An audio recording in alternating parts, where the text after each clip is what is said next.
یہ national audio library for the blind کی آواز ہے۔ بند حویلی از M.A. راحت۔ میرے پاس ثبوت ہے دیوی جی۔ بھولے رام، کرپا رام، دونوں نیچے آؤ۔ اور فورٹ سے 2 دیہاتی شخص نیچے اتر آئے، لیکن انہیں دیکھ کر میری روح فنا ہو گئی تھی۔ یہ وہی دونوں دیہاتی تھے جو گجادر کی حویلی کے باہر ملے تھے اور مجھ سے ٹکرا کر خوفزدہ ہو کر بھاگے تھے۔ ان دونوں نے مجھے دیکھا تھا اور رام سہائے انہیں تصدیق کے لیے لایا تھا، لیکن میں نہیں جانتا تھا کہ ترویدی اور اس سادھو کو کیسے پتہ چلا کہ رات کو میں حویلی میں داخل ہوا تھا۔ ویسے بھی یہ سب خود میرے لیے انوکھا تھا۔ یہاں ہاتھرس سے اس علاقے کا کافی فاصلہ تھا جہاں دونوں حویلیاں واقع تھیں۔ میں کسی طلسمی عمل کا شکار ہو کر وہاں پہنچا تھا، ورنہ وہ فاصلہ راتوں رات اس طرح طے نہیں کیا جا سکتا تھا۔ یہ بھی پلس پوائنٹ تھا، اور چونکہ نانی جان نے بھی ان کے الزام کے خلاف دبنگ لہجہ اختیار کیا تھا، اس لیے اب مجھے بھی جھوٹ بولنا تھا اور کسی قیمت پر یہ نہیں قبول کرنا تھا کہ میں کسی طرح صحیح گجادر کی حویلی میں گیا تھا۔ لیکن ان دونوں گدھوں کو دیکھ کر ایک لمحے کے لیے میرے اوسان خطا ہو گئے تھے۔ دونوں فورٹ سے نیچے اتر آئے تھے اور الوؤں کی طرح آنکھیں پھاڑ کر چاروں طرف دیکھ رہے تھے۔ ادھر آؤ، رام سہائے غصے سے چیخا، اور دونوں اس طرح ہماری طرف دوڑے کہ خدشہ ہوا وہ ہمارے اوپر ہی نہ چڑھ آئیں۔ انہیں دیکھو، رام سہائے پھر بولا اور مجھے دیکھنے لگے۔ انہیں دیکھا تھا تم نے رات کو؟ دونوں میں سے کوئی کچھ نہ بولا تو رام صاحب پھر چیخا، بتاؤ دیکھا تھا؟ ناہے مہاراج، گنگا میاں کی سوگند، آنکھیں پھوٹ جائیں ہمار جو ہم نے کچھ دیکھا ہو۔ گدھے کے بچوں، تم نے مجھے بتایا تھا کہ ایک آدمی گجادر کی حویلی کے اندر جا رہا تھا۔ ارے نا مہاراج، بھگوان کی سوگند، رات تو ہم نے دارو پی تھی اور سداگر سنگھ کی مڑیا کے پیچھے اوندھے پڑے تھے۔ میں نے بمشکل ہنسی روکی۔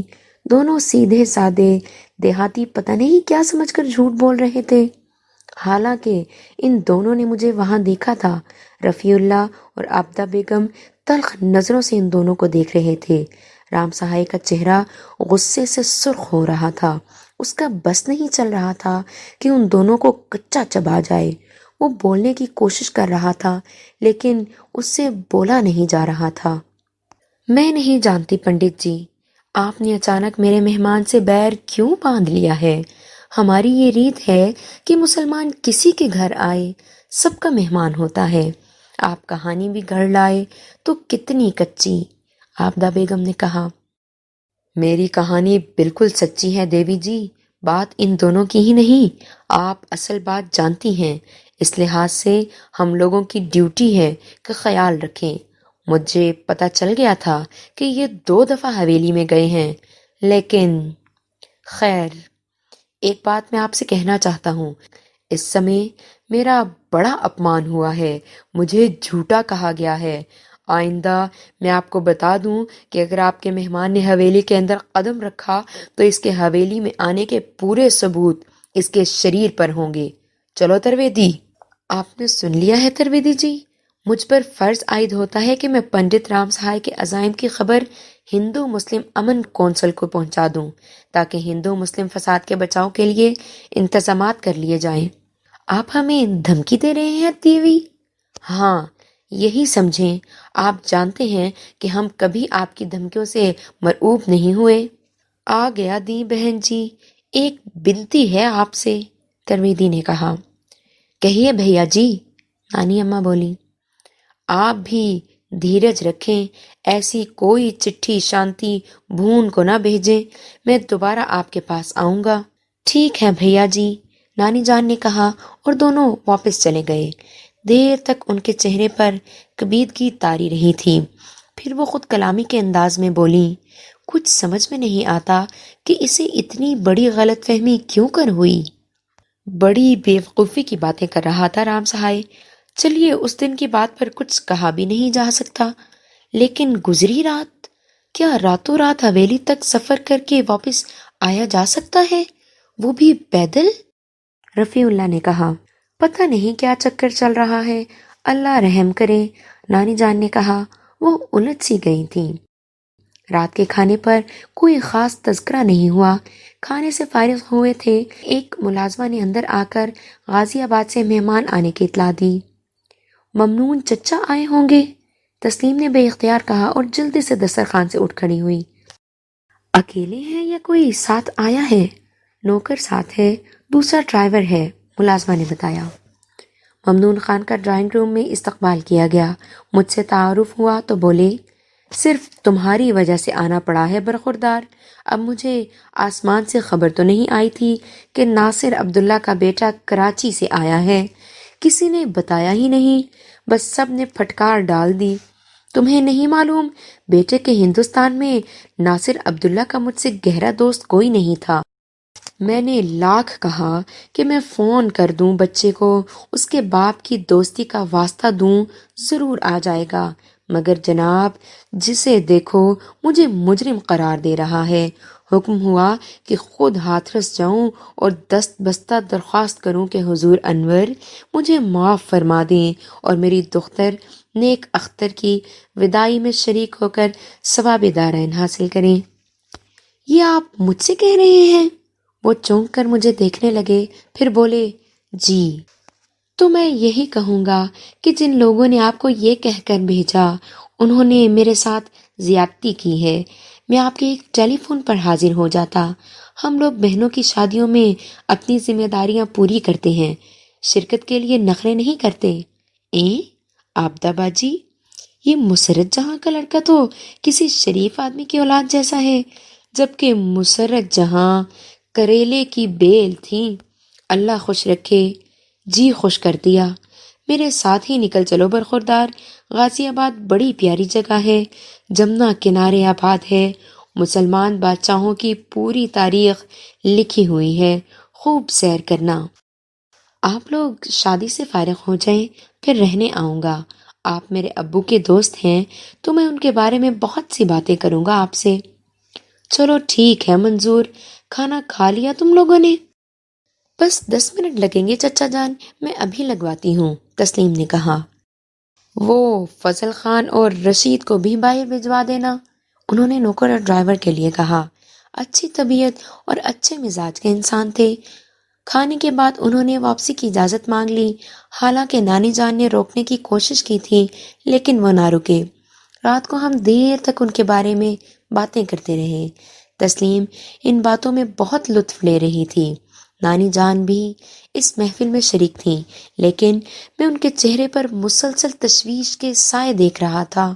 کئی بار انہوں نے اپنے بیٹوں سے بھی اس بارے میں بات کی اور پوچھا کہ کیا رام سہائے کی دھمکیوں کے بارے میں رپورٹ کر دی جائے، لیکن رفیع اللہ کے والد اور دوسرے لوگوں نے یہی کہا کہ ماحول بگڑ جائے گا، دشمنی شروع ہو جائے گی اور اس کے اثرات بہت دور تک جائیں گے۔ بہتر یہی ہے کہ مکمل احتیاط برتی جائے۔ رام سہائے کو انتہا پسند شخص ہے، ترویدی کو سمجھایا جائے کہ ہم ان لوگوں کے کسی مذہبی عقیدے کی توہین نہیں کرنا چاہتے، حالات پر گہری نگاہ رکھی جائے۔ ممکن ہے کہ کوئی اور کسی وجہ سے حالات خراب کرنے کی کوشش کر رہا ہو اور اسے منصور عبداللہ کا شوشہ مل گیا ہو۔ ویسے بھی الیکشن آنے والے ہیں اور اس طرح کی حرکتیں کی جاتی ہیں۔ یہ بات ترویدی کے کان میں ڈال دی جائے۔ ہاں بہتر ہوگا۔ غازی آباد کب روانہ ہونا ہے؟ نانی اماں نے پوچھا۔ آج منگل ہے، میرے خیال میں جمعہ ٹھیک رہے گا۔ منصور تمہیں کیا تیاری کرنی ہے؟ میرے پاس کافی کپڑے ہیں نانی اماں، نازیہ کے لیے تحفہ آپ بتا دیں یا پھر نقد رقم دے دی جائے، یہ زیادہ بہتر رہے گا، اور باقی تیاریاں تسلیم تم کر لینا۔ اب بچہ شادی میں شرکت کے ارادے سے تو نہیں آیا تھا، کوئی اہم چیز درکار ہو تو آگرہ یا دلی سے منگوا لینا۔ میں نے تسلیم کا چہرہ دیکھا، خوشی سے گلنار ہو رہا تھا۔ رات کو بستر پر لیٹ کر میں نے بہت سی باتوں کے بارے میں سوچا۔ پچھلی رات جو کچھ ہوا تھا اس سے لاکھ انکار کیا جائے، لیکن ہوا تھا۔ میں نے پورے ہوش و حواس میں وہ پیدل سفر کیا تھا اور ننگے پاؤں کیا تھا، جس کا ثبوت میرے تلووں کی دکھن اور کئی دوسری چیزیں تھیں۔ مگر خداوند عالم، یہ ہے کیا مصیبت؟ میری سمجھ میں کچھ نہیں آ رہا تھا۔ ہم لوگ تو ان باتوں سے بہت دور ہیں۔ کراچی کی ہنگامہ آرائیوں میں روحوں کے لیے کوئی چانس ہی نہیں ہے۔ اگر کسی دور میں وہاں ان کا قیام بھی ہوگا تو کراچی کے بے پناہ آبادی کی وجہ سے نکل بھاگی ہوں گی اور ٹھٹھا چوکھنڈی وغیرہ چلی گئی ہوں گی۔ یہاں کا تو ماحول ہی عجیب ہے۔ اور پھر یہ محترمہ جو کسی چتا کے کنارے بیٹھ کر روتی ہیں، کون ہیں اور مجھ سے کیا چاہتی ہیں؟ ویسے ٹھاکر گجادر کی حویلی ہے بڑی پر اسرار، اور اس سے زیادہ پر اسرار یہ لوگ ہیں جو بلا وجہ ایک بے تکی کہانی گھڑے ہوئے ہیں۔ اور وہ شیطانی شکل کا سادھو، وہ تو یوں لگتا تھا جیسے آنکھوں ہی آنکھوں میں مجھے کھا جائے گا۔ بس وہ ایک متعصب قسم کا انتہا پسند نظر آتا تھا۔ اس کے بعد جناب ممنون چچا یاد آئے، جنہیں ایک دلچسپ شخصیت کہا جا سکتا تھا۔ غازی آباد کے بارے میں سوچا اور پھر یہ سارے خیالات تسلیم میں سمٹ گئے۔ یہ رات پرسکون گزری، کوئی خاص بات نہیں ہوئی۔ دوسرا دن بھی معمول کے مطابق تھا، سوائے اس کے کہ افسر مہمانداری یعنی تسلیم بیگم نے لباس دیکھنے کی فرمائش کی تھی، اور میں نے اپنے اثاثے ان کے حوالے کر دیے تھے، جن میں سے اس نے میرے لیے لباس منتخب کیے تھے۔ شادی میں صرف 3 افراد کو شرکت کرنی تھی، میں، تسلیم اور رفیع اللہ، اور ہم تینوں کی تیاری مکمل ہو چکی تھی۔ ٹرین کے سفر میں بہت لطف آتا ہے، بشرطے کہ یہ سفر لمبا ہو، رفیع اللہ نے کہا۔ غازی آباد تک کا سفر کتنا ہے؟ میں نے پوچھا۔ بہت دور نہیں ہے، لیکن اگر راج کماری سے چلیں تو خوب لمبا سفر ہو جاتا ہے۔ اول تو راج کماری جی ٹھمک ٹھمک چلتی ہیں اور بہت لمبے راستے سے جاتی ہیں۔ راج کماری کون؟ ٹرین کا نام ہے، تسلیم نے ہنس کر بتایا۔ تب ٹھیک ہے، راج کماری جی کو تکلیف دی جائے۔ میں نے بھی اتفاق کیا۔ اس بات کا اعتراف کیے بغیر نہیں رہوں گا کہ لمبے سفر کی خواہش تسلیم ہی کی وجہ سے دل میں پیدا ہوئی تھی۔ ایک لمبے سفر میں اس کا ساتھ دلکشی کا حامل تھا۔ رفیع اللہ نے چال چلی تھی۔ اس نے نانی اماں کو بتایا کہ دوسری ٹرینوں پر بہت رش تھا، کیونکہ سنونوں کا تہوار چل رہا ہے۔ اس تہوار میں ہندوستان بھر کے سارے داماد سسرالوں کا رخ کرتے ہیں اور ٹرینوں پر رش بڑھ جاتا ہے۔ بیچاری راج کماری کے راستے چونکہ لمبے ہیں، اس لیے ان سے کم ہی سفر کیا جاتا ہے۔ تسلیم کے چہرے سے پھوٹنے والی خوشی بتا رہی تھی کہ وہ بھی اس پروگرام سے بہت مسرور ہے۔ اس نے راستے کے لیے خوب کھانے پینے کی چیزیں تیار کی تھیں، جس پر نانی جان نے کہا تھا، ارے توبہ تسلیم، یہ کیا تم بارات کا کھانا لے جا رہی ہو؟ ارے اگر اپنی گاڑی سے جاؤ تو گھنٹوں سے زیادہ کا سفر نہیں ہے۔ خیر چلو، تم خوش رہو۔ راج کماری کے وقت کے بارے میں معلوم تھا کہ کس وقت جاتی ہے، لیکن پھر بھی تسلیم تھوڑی تھوڑی دیر کے بعد ریلوے انکوائری فون کر کے راج کماری کی خیریت پوچھ لیتی تھی۔ ہمیں جیپ سے مینڈو جنکشن جانا تھا، وہاں سے ٹرین میں بیٹھنا تھا۔ مجھے اس کی جلد بازی پر ہنسی آ جاتی تھی۔ آخر کار ہم تیار ہو کر نکل پڑے۔ اکرام ہمارے جانے سے اداس تھا، لیکن مجبوری تھی، اسے دعوت نہیں دی گئی تھی۔ مینڈو جنکشن پہنچ گئے، راج کماری آ گئی تھی۔ ہم اپنے کوپے میں بیٹھ گئے۔ تسلیم بے حد خوش تھی، وہ خاص طور سے کھڑکی کے پاس بیٹھی تھی۔ مجھے بھی اس کے پاس ہی جگہ ملی تھی۔ مجھ پر ایک بے خودی سی طاری تھی، اب تک تسلیم سے ایسی قربت نہیں ملی تھی۔ اس وقت بہت عجیب لگ رہا تھا۔ یہی کیفیت تسلیم کے چہرے سے بھی جھلک رہی تھی۔ راج کماری چل پڑی۔ رفیع اللہ مجھے اس کے اسٹیشنوں کے بارے میں بتا رہا تھا۔ میں نے ہنستے ہوئے کہا کہ غازی آباد جانے والے تو کبھی اس ٹرین میں نہ بیٹھتے ہوں گے، کیونکہ دوسری ٹرینوں سے تو ان کا سفر کئی گھنٹہ کم ہوتا ہوگا۔ ایسا ہی ہے، یہ تو بہت سے اسٹیشنوں پر جھاڑو لگاتی جاتی ہے۔ اب راج کماری کی اتنی توہین تو نہ کرو۔ ٹرین میں بالکل رش نہیں تھا، اس کی رفتار بھی بہت سست تھی۔ اس پر صرف تفریحی سفر ہی کیا جا سکتا تھا۔ ویسے بھی ہم 7 بجے اس میں سوار ہوئے تھے اور 9 بجے تک صرف 3 اسٹیشن آئے تھے جہاں وہ خاصا وقت رکی تھی۔ 9:30 بجے ڈنر کیا گیا جس کا تسلیم نے بہترین انتظام کیا تھا۔ کھانے کے بعد بھی کافی دیر تک باتیں ہوتی رہیں۔ تسلیم بھی تھوڑی سی کھل گئی تھی۔ مجھے ایک خطرہ ہے۔ خطرہ؟ کیسا خطرہ؟ رفیع اللہ چونک کر بولا۔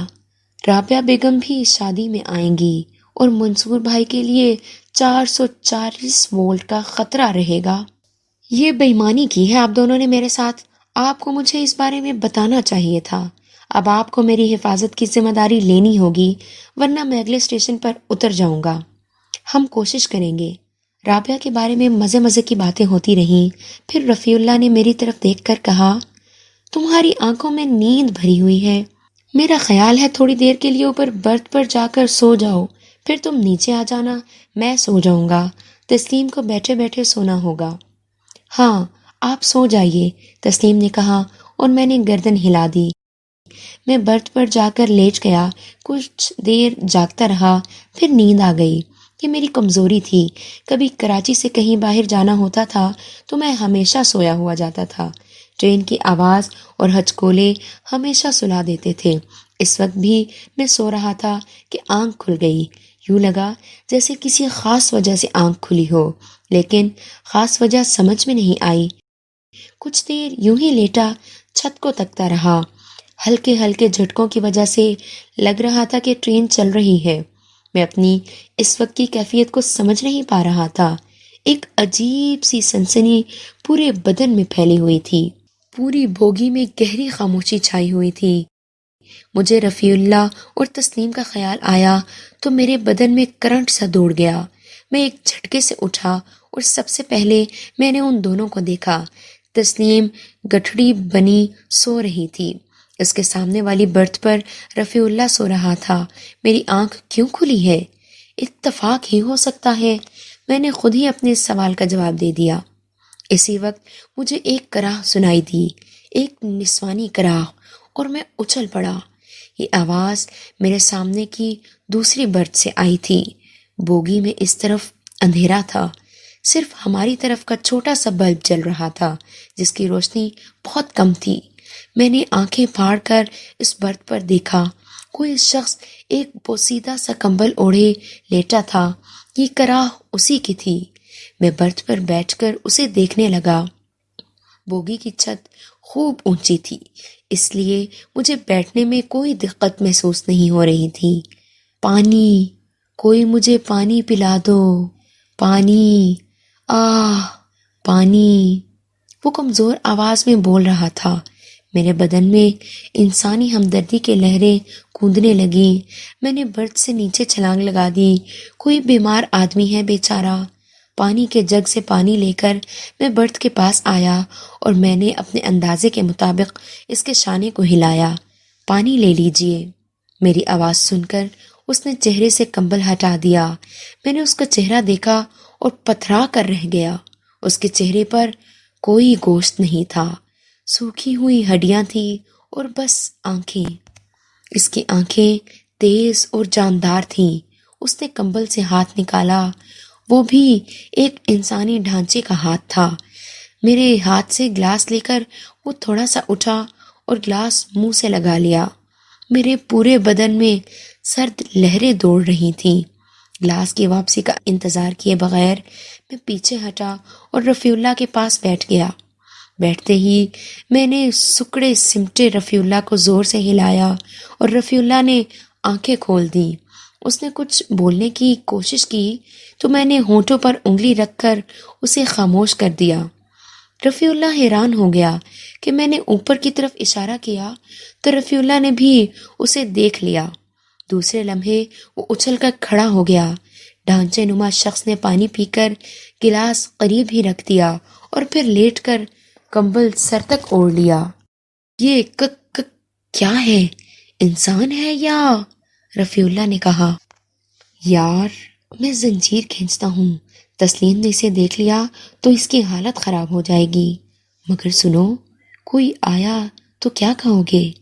اس نے کسی کو کوئی نقصان تو نہیں پہنچایا، یہ بس پانی مانگ کر پیا ہے۔ ممکن ہے کوئی بیمار آدمی ہو یا کسی بیماری سے سوکھ کر ڈھانچہ بن گیا ہو۔ کیا کسی بیمار آدمی کو سفر سے روکا جا سکتا ہے؟ مگر یہ خطرناک بات ہے۔ اوہ، کہیں تسلیم نہ جاگ جائے۔ ہاں یہ تو ہے۔ پھر ایک کام کرتے ہیں۔ کیا؟ اس کو جگا کر اس سے درخواست کریں کہ کسی دوسری سیٹ پر۔ ابھی میں نے اتنا ہی کہا تھا کہ برتھ پر لیٹے بھیانک انسان نے کروٹ بدلی اور پھر بدن سے کمبل ہٹا دیا۔ وہ شاید اٹھ رہا تھا، پھر اس نے اٹھ کر پاؤں لٹکا دیے اور ہماری جان نکل گئی۔ اس کے پیروں اور پنڈلیوں پر بھی گوشت نہیں تھا۔ ہم دونوں اپنے آپ میں سکڑ کر رہ گئے تھے۔ وہ برتھ سے نیچے کود گیا۔ اس کے بدن پر دھوتی کرتا تھا، پاؤں ننگے تھے۔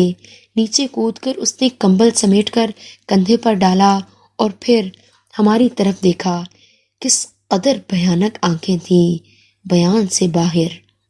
وہ ہماری طرف دیکھتا رہا، پھر اس نے سوئی ہوئی تسلیم کی طرف دیکھا اور 2 قدم آگے بڑھا۔ یہ خطرناک بات تھی۔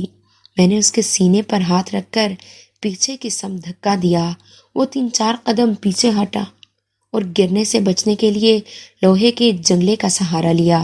پھر میری طرف دیکھ کر بولا، بڑی جان ہے میاں جی، چلو ٹھیک ہے، مزہ آئے گا۔ بچی بڑی سندر ہے، بالکل پری لاگے ہے، جیتی رہے، ملتے رہیں گے اس سے، چلتے ہیں۔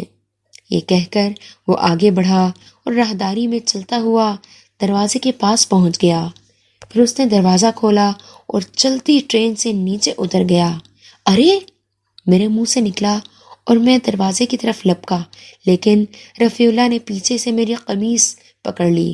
وہ میرے منہ سے 2 بار نکلا۔ چلا گیا، جانے دو۔ رفیع اللہ بولا، یہ کون تھا یار؟ میں نے کہا، لیکن رفیع اللہ خاموش ہی رہا۔ البتہ اس کے چہرے پر شدید خوف تھا۔ وہ برتھ پر بیٹھ گیا۔ کون تھا یہ رفیع اللہ؟ بس اللہ خیر کرے، اس سے زیادہ میں کچھ نہیں کہہ سکتا، رفیع اللہ نے کہا۔ کچھ بتاؤ تو صحیح، میں نے کہا۔ تم سمجھدار ہو منصور، مجھے تو بے حد افسوس ہے۔ ہم پاکستان آتے ہیں تو وہاں سے خوبصورت یادیں لے کر آتے ہیں، بہترین کھانے، سمندر کے ساحلوں کی سیر، منوڑا کا سفر، کلفٹن اور دوسری جگہ، اور تم پہلی بار یہاں آئے ہو تو یہ سب کچھ۔ مزے کی بات بتاؤں، مجھے تو مزہ آ رہا ہے، نہ جانے کیا کیا دیکھنے کو مل رہا ہے۔ پابندیاں ہیں اور یہ پابندیاں بڑی سختی سے ہوتی ہیں۔ تم نے دیکھا اس دن میں نے صرف 2 لفظ کہے تھے، مجھے بخار آ گیا۔ زیادہ کچھ کہنے پر جان بھی جا سکتی ہے، اس لیے پلیز۔ اوہ ٹھیک ہے، میں تم دونوں کو تکلیف نہیں دینا چاہتا، لیکن میں سخت متجسس ہوں۔ تسلیم صبح تک سوتی رہی تھی اور یہ اچھا ہی ہوا۔ شادی کی خوشیوں میں شریک ہونے آئی تھی، خوف کا شکار ہو جاتی۔ وہ ناشتے کا بندوبست کرنے لگی، ساری چیزیں ساتھ لائی تھی۔ ڈائننگ کار کے ویٹر چائے کے لیے پوچھتے پھر رہے تھے، ان سے چائے کے لیے کہہ دیا گیا اور ہم ناشتے میں مصروف ہو گئے۔ تسلیم میری غربت کی وجہ سے خوش تھی۔ میں دل میں اس بات کا اعتراف کرتا تھا کہ پہلی ہی نگاہ میں اسے پسند کرنے لگا تھا۔ حماقت یہ تھی کہ میں نے بالکل نہیں سوچا تھا کہ مجھے پاکستان واپس جانا ہے اور تسلیم کو یہیں رہنا ہے۔ اسے عمر کی سادگی ہی کہا جا سکتا تھا۔ غازی آباد ریلوے اسٹیشن پر ممنون چچا اور ان کے گھر کے دوسرے افراد استقبال کے لیے موجود تھے۔ رفیع اللہ نے خوفزدہ لہجے میں سرگوشی کی، منصور، رابعہ۔ میں نے چونک کر دیکھا۔ محترمہ رابعہ، جو پتہ نہیں لکھنؤ سے براہ راست شادی میں آئی تھیں یا پھر ممکن ہے ابھی تک متھرا میں مقیم تھیں۔ انہیں میری آمد کی خبر ملی تھی تو وہ ممنون چچا کے ساتھ اسٹیشن آ گئی تھیں۔ ممنون چچا نے پرجوش استقبال کرتے ہوئے کہا، میں سمجھ گیا تھا کہ محترمہ راج کماری کا انتخاب صرف اس لیے کیا گیا ہوگا کہ ایک جھومتے جھامتے سفر کیا جائے، اس سے زیادہ منحوس ٹرین اور کوئی نہیں ہے۔ یہ تو انہیں یہاں لانے والوں کی نا اہلی ہے کہ چند گھنٹوں کے سفر کو دنوں میں بدل دیا۔ رابعہ بیگم نے تسلیم اور رفیع پر طنز کیا۔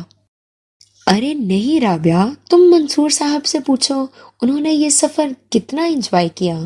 ہم لوگ ساری رات ایک لمحے کے لیے نہیں سوئے، خوب باتیں کرتے رہے، ہنستے رہے۔ تسلیم نے رابعہ کا طنز اس کے منہ پر دے مارا۔ ممنون چچا کی رہائش گاہ دیکھ کر اندازہ ہوا کہ صاحب حیثیت آدمی ہے۔ بے حد وسیع کوٹھی تھی، لیکن تنہائی کی حامل، سنگل سٹوری تھی۔ سارے کمروں پر کھپریلوں کی چھت تھی۔ ایک بڑے حصے میں سبزیاں اگائی گئی تھیں، لیکن جو چیز میں دیکھ کر دنگ رہ گیا وہ کوٹھی کے کچے حصے کے ایک طرف کچے چبوترے کے بیچوں بیچ لگا پیپل کا درخت تھا، بالکل ان درختوں کی طرح جو میں نے نانی جان کے گھر ہاتھرس اور دونوں حویلیوں میں دیکھا تھا۔ یہ درخت تو جیسے میرا پیچھا کر رہا تھا۔ میں نے رفیع اللہ سے پوچھ ہی ڈالا، رفیع اللہ، یہ پیپل کا درخت اور یہ چبوترا کیا ہر گھر میں لازمی ہوتا ہے؟ اوہ، یوں سمجھ لو یہ ہندوستان کے قدیم ثقافت کا حصہ ہے۔ شہروں میں، یا یوں کہو کہ جدید دور میں اس کی وہ حیثیت نہیں رہ گئی ہے، لیکن پرانے زمانے میں پیپل اور نیم کے درختوں کی بڑی اہمیت تھی۔ پیپل ہندو مت میں ایک مذہبی حیثیت رکھتا ہے۔ دل چاہا کہ رفیع اللہ سے پوچھوں کہ کیا ہر پیپل کے درخت میں ایک روتی ہوئی لڑکی اگتی ہے؟ یہ ساری بدروحیں انہی درختوں پر رہتی ہیں۔ مگر پھر سامنے سے لڑکیوں کی ایک ٹولی آتی نظر آئی تو میں خاموش ہو گیا۔ رابعہ تھی، تسلیم تھی اور کچھ نئے چہرے تھے۔ آپ کو معلوم ہے کہ اس کوٹھی کے عقب میں دریائے جمنا بہتا ہے، رابعہ نے کہا۔ میں واقعی حیران رہ گیا۔ مجھے ایک ہلکے سے شور کا احساس تو تھا، لیکن یہ بات میرے وہم و گمان میں بھی نہیں تھی کہ مشہور زمانہ دریائے جمنا اس قدر قریب ہوگا۔ میں نے اس کے شور کے بارے میں کسی سے پوچھا بھی نہیں تھا۔ اصل میں ہم لوگوں نے طے کیا ہے کہ کل دریا کے کنارے پکنک منائی جائے۔ ممنون چچا نے دریا کے کنارے ایک قطع زمین پر چھوٹا سا باغ لگایا ہے جس میں جھولے بھی ڈالے گئے ہیں۔ چنانچہ پاکستانی مہمان کے اعزاز میں کل دریا کنارے ہلا گلا ہوگا، رابعہ نے کہا۔ اس پروگرام کی آرگنائزر مس رابعہ ہوں گی، ایک لڑکی نے کہا۔ پاکستانی مہمان کے لیے جان بھی حاضر ہے، رابعہ نے بے تکلفی سے کہا۔ ہاں، اور مس رابعہ نے فیصلہ کیا ہے کہ کل وہ پاکستانی مہمان کو جان کا نذرانہ پیش کریں گی، یعنی دریائے جمنا میں کود کر خودکشی کریں گی۔ اس منہ پھڑ لڑکی نے کہا، جی نہیں، بلکہ میں کل پاکستانی مہمان کی آرتی اتارتے ہوئے اپنی دوست سریا کی بلی دوں گی، رابعہ نے ترکی بترکی جواب دیا۔ سریا اسی لڑکی کا نام تھا۔ میں ایسی خونی پکنک کے لیے قطعی تیار نہیں ہوں۔ اللہ کے فضل سے میں ایک پاکستانی مسلمان ہوں اور بلی ولی پر یقین نہیں رکھتا، میں نے کہا۔ اس پر خوب شور مچا۔ لطف آ رہا تھا۔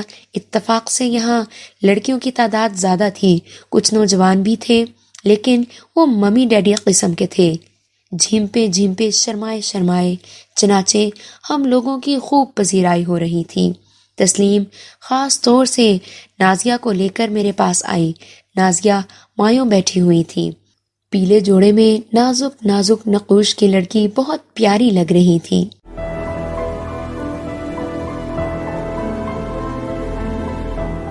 اگر آپ نے ہمارا چینل سبسکرائب نہیں کیا تو ابھی سبسکرائب کریں اور ساتھ ہی بیل آئیکن پر کلک کریں تاکہ ہماری نئی آنے والی بکس کی اپڈیٹس آپ کو ملتی رہیں۔ لائک کریں، شیئر کریں اور کمنٹس کر کے اپنی رائے کا اظہار کریں، اور یہ بھی بتائیں کہ آپ کو ہماری بکس کیسی لگتی ہیں۔